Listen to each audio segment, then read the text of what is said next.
नमस्कार, मैं आपके साथ सुनील कुणाल और आप देख रहे हैं राजस्थान चौपाल। तो चलिए रुक कर लेते हैं राजस्थान की उन बड़ी खबरों की ओर जो आज दिन भर सुर्खियों में रही। तो भरतपुर रेलवे स्टेशन पर देर रात एक महिला को अचानक लेबर पेन वो शुरू होने लगा। महिला प्लेटफॉर्म नंबर 2 पर दर्द से करा रही थी। इसी दौरान गश्त पर मौजूद रेलवे सुरक्षा बल यानी आरपीएफ के अधिकारियों ने मानवता की मिसाल पेश करते हुए महिला की तत्काल मदद की और डिलीवरी करवाई। आरपीएफ के सब इंस्पेक्टर अजय प्रताप सिंह ने बताया कि रात करीब 3 बजे वो अपने जाब्ते के साथ प्लेटफॉर्म नंबर 2 पर गश्त कर रहे थे, तभी उन्होंने एक महिला को दर्द से कराहते हुए देखा। पूछताछ में महिला ने अपना नाम सलगम उर्फ नीतू कौर बताया, जो कि प्रयागराज की रहने वाली थी और गर्भवती थी। उस दौरान महिला सियालदह एक्सप्रेस से भरतपुर के हेलक गांव स्थित अपने पीर जा रही थी। ट्रेन से उतरते ही अचानक उसे तेज पेट दर्द शुरू होने लगा, जिससे वो प्लेटफॉर्म पर ही लेट गई। स्थिति को गंभीर देखते हुए आरपीएफ अधिकारियों ने तुरंत महिला यात्रियों की मदद ली और चादर से पर्दा बनाकर महिला की गोपनीयता सुनिश्चित की। साथ ही एम्बुलेंस को भी बुलाया गया।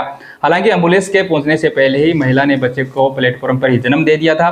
डिलीवरी के तुरंत बाद जच्चा और बच्चा दोनों को एम्बुलेंस से भरतपुर के जनाना अस्पताल में भर्ती कराया गया, जहाँ दोनों की स्थिति फिलहाल स्थिर बताई जा रही है। हनुमानगढ़ जिले के लखवाली क्षेत्र में सोमवार सुबह एक बड़ा हादसा हुआ। सालासर बालाजी दर्शन के लिए निकली बोलेरो गाड़ी अनियंत्रित होकर नहर में जा गिरी। गाड़ी में कुल 6 लोग सवार थे, जिसमें से 3 लोगों की सुरक्षित बाहर निकाल लिया गया, जबकि एक महिला की इलाज के दौरान मौत हो गई। 2 लोग अब भी लापता हो बताए जा रहे हैं, जिनकी तलाश के लिए रेस्क्यू ऑपरेशन वो जारी है। घटना सुबह करीब 7 बजे की बताई जा रही है, जब बोलेरो हनुमानगढ़ जंक्शन से सालासर बालाजी जा रही थी। रास्ते में लखवाली इलाके के पास वाहन अनियंत्रित हो गया और सीधे नहर में जा गिरा। हादसे की सूचना मिलते ही लखवाली पुलिस चौकी की टीम मौके पर पहुंची।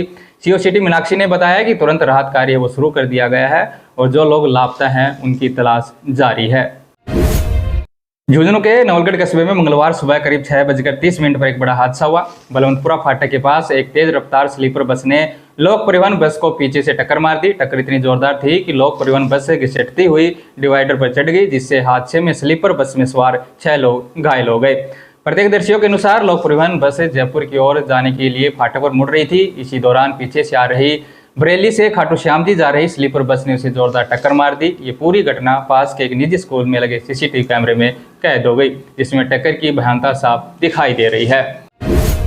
केंद्रीय पर्यटन एवं संस्कृति मंत्री गजेंद्र सिंह शेखावत ने मंगलवार को प्रेस वार्ता करते हुए जोधपुर में कहा कि पहलगांव हमले के बाद प्रधानमंत्री नरेंद्र मोदी ने राष्ट्र हित में बेहतरीन निर्णय लिए हैं। उन्होंने कहा कि पूर्ववर्ती कांग्रेस सरकारों की नीतियों के चलते देश को नुकसान हुआ है। भारत पाक बंटवारे के बाद भूभाग का असंतुलित बंटवारा किया गया है।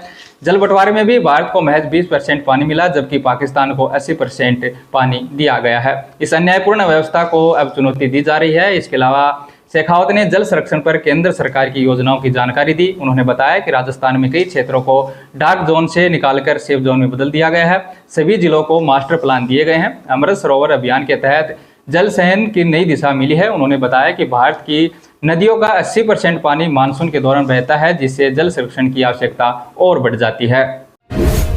राजस्थान के अजमेर में एक दिल दहला देने वाला मामला सामने आया है, जहां एक 2 साल की बच्ची ने खेल खेल में चांदी की पायल निगल ली। ये घटना रविवार यानी 15 जून की बताई जा रही है। परिजन पहले से सामान्य समझकर घर ले गए, लेकिन बच्ची की लगातार बिगड़ती हालत ने उन्हें फिर अस्पताल का रुख करने पर मजबूर कर दिया। जानकारी के अनुसार बच्ची ने अपने पैर में पहनी चांदी की पायल को खेलते समय मुंह में रख लिया और निगल गई। इसके कुछ देर बाद वो रोने लगी और उसे शांत नहीं कराया जा सका। परिजन उसे रविवार रात को जवाहरलाल नेहरू हॉस्पिटल लेकर पहुंचे, जहां उसे दर्द की दवा दी गई और उसे घर भेज दिया गया। अगले दिन सोमवार सुबह बच्ची फिर से तेज रोने लगी और खाना भी नहीं खा पा रही थी।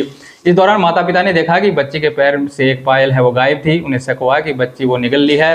वो तुरंत बच्ची को वापस अस्पताल लेकर पहुंचे और अपनी आशंका डॉक्टरों को बताई। इसके बाद डॉक्टर MP शर्मा के नेतृत्व में तुरंत एक्सरे किया गया, जिसमें पायल बच्ची के पेट में दिखाई दी। इसके बाद एंडोस्कोपी की मदद से करीब 30 मिनट के ऑपरेशन में पायल को सफलतापूर्वक बाहर निकाला गया। फिलहाल बच्ची पूरी तरह स्वस्थ है और उसे घर भेज दिया गया है। जयपुर के चांदपोल मोक्षधाम में मंगलवार को केदारनाथ हेलीकॉप्टर हादसे में शहीद हुए पायलट राजवीर सिंह चौहान का अंतिम संस्कार पूरे सैन्य सम्मान के साथ किया गया। 15 जून को हुए इस दर्दनाक हादसे में हेलीकॉप्टर में सवार 7 लोगों की मौत हो गई, जिसमें पूर्व आर्मी अधिकारी और पायलट राजवीर सिंह भी शामिल थे। राजवीर सिंह चौहान भारतीय सेना से लेफ्टिनेंट कर्नल पद से रिटायर हुए थे और वर्तमान में एक निजी हेलीकॉप्टर सेवा में पायलट के तौर पर कार्यरत थे। सोमवार देर रात उनका पार्थिव शरीर जयपुर पहुंचा, जिसे देखकर परिवार में मातम पसर गया। बुजुर्ग माता पिता अपने छोटे बेटे के शव को देखकर बेसुध हो गए। हादसे में बुरी तरह जल जाने के कारण परिवारजन उन्हें अंतिम बार चेहरा भी नहीं देख सके। राजवीर की पत्नी दीपिका सिंह चौहान भी भारतीय सेना में लेफ्टिनेंट कर्नल है। उन्होंने अंतिम यात्रा में आर्मी यूनिफॉर्म पहनकर भाग लिया और पति की तस्वीर को लेकर नम आंखों से आगे आगे चली। मोगदाम पहुंचकर दीपिका ने पति को सैल्यूट कर विदाई दी, जिससे वहां मौजूद हर आंख नम हो गई। अंतिम यात्रा के दौरान राजवीर अमर रहे के नारों से पूरा क्षेत्र गूंज उठा। सेना के अधिकारियों ने उन्हें श्रद्धांजलि दी और सैन्य सम्मान के साथ उनका अंतिम संस्कार है वो किया गया। कांग्रेस महासचिव और पूर्व उप मुख्यमंत्री सचिन पायलट ने जातीय जनगणना को लेकर केंद्र सरकार की मंशा पर गंभीर सवाल उठाए हैं। उन्होंने कहा कि सरकार द्वारा हाल ही में जारी जनगणना अधिसूचना में जातीय गणना का कोई जिक्र नहीं है, जिसमें साफ होता है कि सरकार की नीयत में खोट है। दिल्ली स्थित कांग्रेस मुख्यालय में मीडिया से बातचीत करते हुए पायलट ने कहा कि सरकार बार बार जनगणना को टालने के बहाने बना रही है। पहले कोविड-19 का बहाना बनाया गया और अब 2027 के लिए जनगणना की अधिसूचना जारी कर दी गई है। इससे स्पष्ट है कि सरकार जातीय जनगणना नहीं कराना चाहती। पायलट ने बजट प्रावधानों का हवाला देते हुए कहा कि जहां सामान्य जनगणना पर 8 से 10 हजार करोड़ रुपए का खर्च आता है, वहीं सरकार ने इसके लिए केवल 570 करोड़ रुपए का बजट रखा है। ये राशि बेहद कम है और इससे स्पष्ट संकेत मिलता है कि सरकार इस कार्य को गंभीरता से नहीं लेना चाहती। तो इस बुलेटिन में बस इतना ही। अब फिर मिलेंगे नई खबरों के साथ, तब तक जुड़े रहिए आपके अपने चैनल राजस्थान चौपाली के साथ।